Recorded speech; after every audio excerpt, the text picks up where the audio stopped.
dia chusa nebuza nesekwebuza amira kebale tebe sata tebitebule come on never need a corner mama sena kufuga wenda kufune byange nebikwa ori musana abalala ne bebegula sena lokinga ni musibe baby babalori nechikawa kwena monse monse monse monse monse monse monse wewe mukama wangaze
Mukama tali amapeera mukama tali anguzi ampisa wawo okayimbye munenga ndi mukwambala that is my song bakulazo mukwano yes neyanziza nnyo neyanzeege mbadde munayise kisuubira nga mmanyi ngera baawo na famire yange ne ba boys bali n'abalala neba ne abayimbi bandaze omukwano saa 10 n'ezo omukyalo neyaze saa 8 bituseze mwenda wini nwaje ali eri angambe sigenda yimba Eva Kanture butuzi nkulabe n'abalala batazze wano naye nga mwebale nnyo mwebalire ddala nzira ku stage ba love thank you so much my love gendo chikole more blessings thank you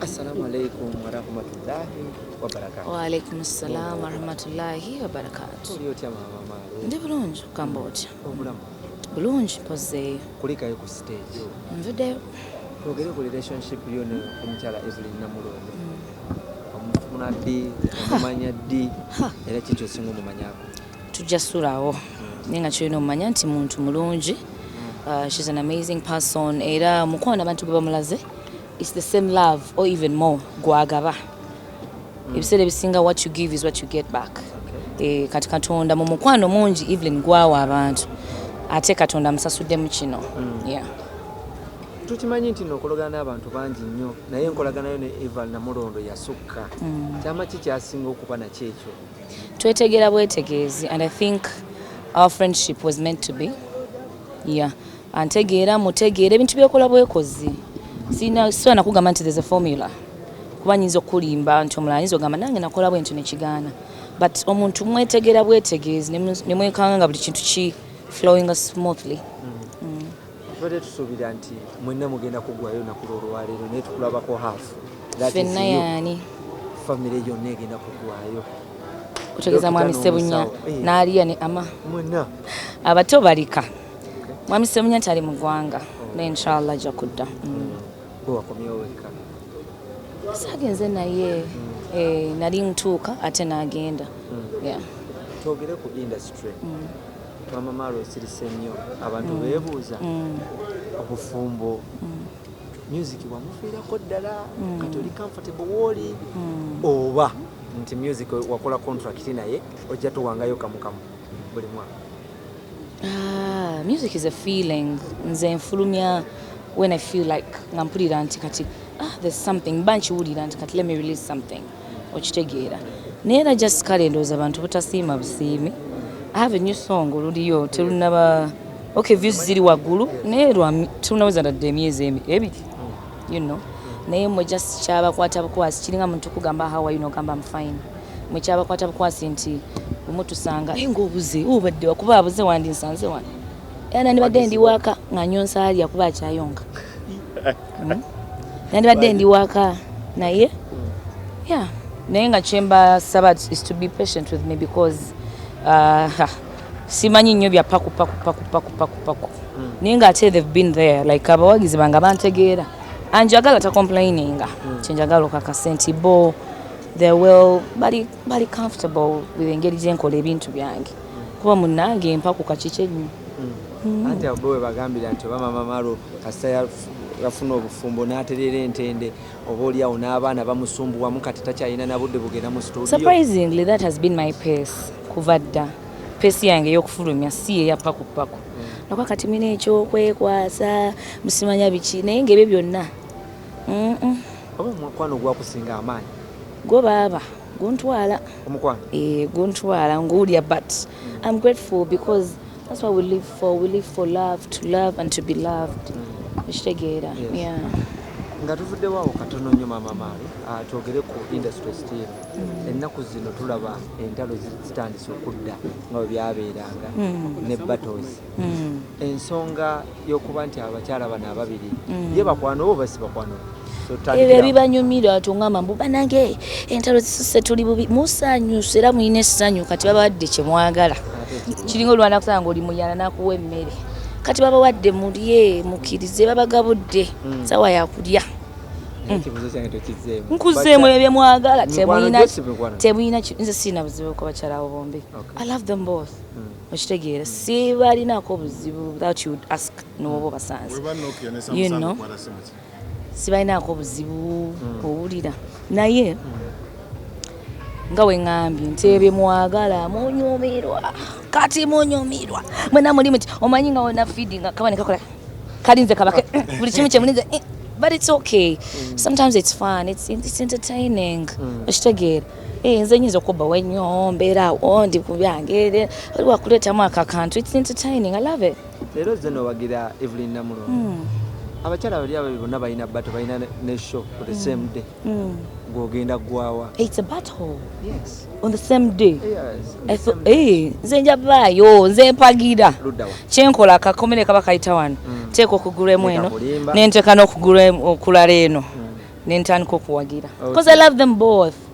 I can't take sides I love them both omwe ali eno mulala bombi mbaagala iPhone ne Nokia singa kwagala ki zonna nzaagala tosobola kubanga zonna nzaagala kati gonsiimira gonsiimira kyenjagala tomeraako nnyo nze bombi mbaagala Nsindi yavaayo n'agamba nti nasobola okubatolinga abayimbi bonna abakyala okujjako gwe okay sorry yagamba I'm humbled if that's what she feels I'm humbled because abakyala tebatera kukkiririza mbalala appreciating abalala but if that's the case I'm really humbled yeah tetujja kibuusa maaso lwaki tojoyininga federation ate nga naawe oli muyimbi zino mbitegeera nnyo ebyo siina nnyo kyamaanyi bayitha kyensobola kuddamu ku nsonga ezo go ge mazima honestly federation tekuyitanga korema yampita ate yampita nendoza nkaddiye sina kyenzijjukira walla abalala bagamba obiteekamu busungu nti olwokubatatama yagikulira olidde oli taata amaalo kati nze nsobola okumuteekako obusungu bwaki nga tulina omwana kati ama waawulira nti nyina obusungu taata waawulira ate okitegeera omwana kyagenda wala ava ku bino wemutuka kibiki testing 1 2 nekigwa but we have a kid so buli ma holding a respect for another okitegeera so there's no tewali nyombo simanya bikino all is well osuubira gijoyininga in time I wouldn't say anything for now naye ndowooza tunaalaba inshallah abayimbi abo federation babalina corporate. Kyogamba corporate ng'omuyimbi. No, the main goal, that's the main goal. Copyright is the main goal. Okitegeera. Kachiringa abamu. Abantu abasolwana olutalo. Eri ababeera wano wansi kuki? Bagita batya? Ku front eno. Eri ababeera awo wakati. Kati nze ndi waka nkasuka ssaala na bisiibo mbasiibira nga mbasabira ekya copyright kiyite muze olutalo lwange ndulwanira waka kubanga ekya copyright nsiibira copyright taata tugyetaaga era nze nkasuka ssaala na bisiibo temundaba ku front naye ssaala n'ebisiibo mbaweereza bannange mutambuze ekintu kiyitemu naffe tufune ku ssente nawe ofune ku ssente mama wali mu kivulu kya Misa Kisemakula aliwo ka video akasaculatinga social media akabakyala ababiri Lydia Jasmine ne munne Arona Ntongo mwina buzibu ki n'abakyala abo naye bannange karate abankudde munki honestly nze siri nnyo muntu wa ntalo saakalabye nandibadde nkugamba tewakalaba nga bagamba oyo talina I wouldn't really start. I don't like fights between women. It's even disrespectful. So I wouldn't go there. Tewakalaba ku ka video. Saakalaba. Ndoza namunondo kyakandaga atera okundaga ebintu ntunaga munnake. Kano okalabye ne muna isina kyenalaba. Okay. Kulekayo e Dubai. Navuddeyo. Ebigambo era byatambudde nti ogezze. Mu party ezimu zigezze. Love kyenkola mwana wa mama. Bwekiri kutuukako olingamba gotola boogeze mu bitundu ebimu. Mama akasemba. Katono nnyo akasemba. Era awo wenyine wafudde n'okola statement egamba ebiseera bya season 6. Baakayo yali ekyaliko. Yaliko baba. Yaliko. Naye yaliko. Ate owakana ki? Wakala yaliko. Nenga kyekyo si nsonga nkulu by the way. You know me when I'm performing I interact a lot ne bafans bange. Mba njaga ne kibeera nga abanyumyamu. Okitegeera. Mba nze ku stage tusekemu tunyumyemu ize si bya lutalo. Okitegeera. Kwa sinze nti nzina nyama zina sikola ki so kyensobola kunyumya nabo as I sing. Okitegeera. So that was one of the things I told them because okay kyali kituufu yadde mukiwakana but I was just trying to interact with them. N'akasemba yakala. Yeah.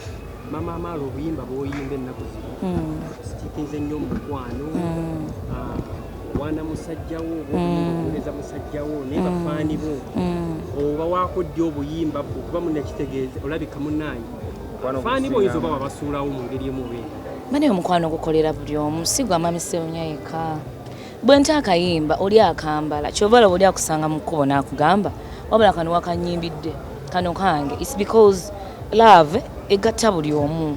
Yes, bwe mba nkiyimba of course woba mu love era feeling omuntu wo n'owuliranga omuganange okitegeera ng'okamuweereza but it's upon you to really forward that song to omuntu gw'oyagala yenna because love applies to everybody. This is not just for me naye buli omu mba muyimbidde just okambala bwambazi n'ogamba nti n'owuliranga gwe atayimbira omwagalwawo.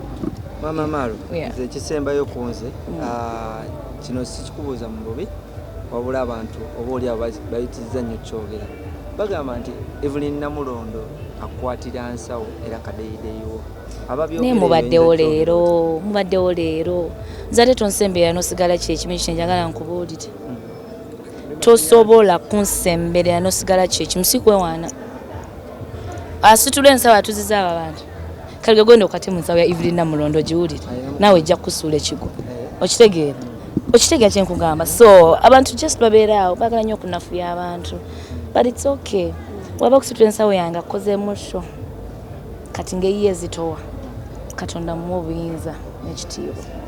Mama Maru akasemba gyendi kabebi kali mu bbanga kikati akako baby bump nga bagamba kirabika expecting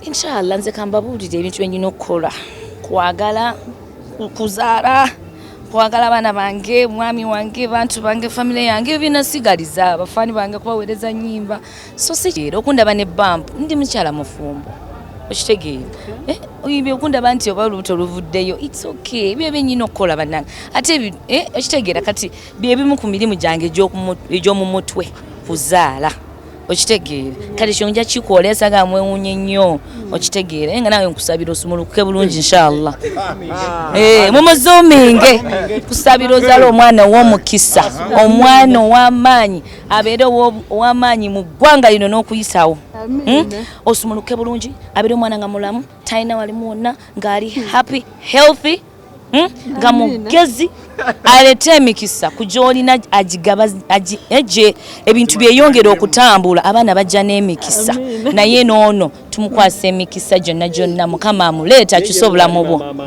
kyogamba ageze bugezi mwali naawe mwali ono mwana sewe naye bulijjo ebintu obinyumirwa kamukisiba ku nze nti nze nyisinga okunyumirwa ebintu kumbe naawe naye akulabisa jjo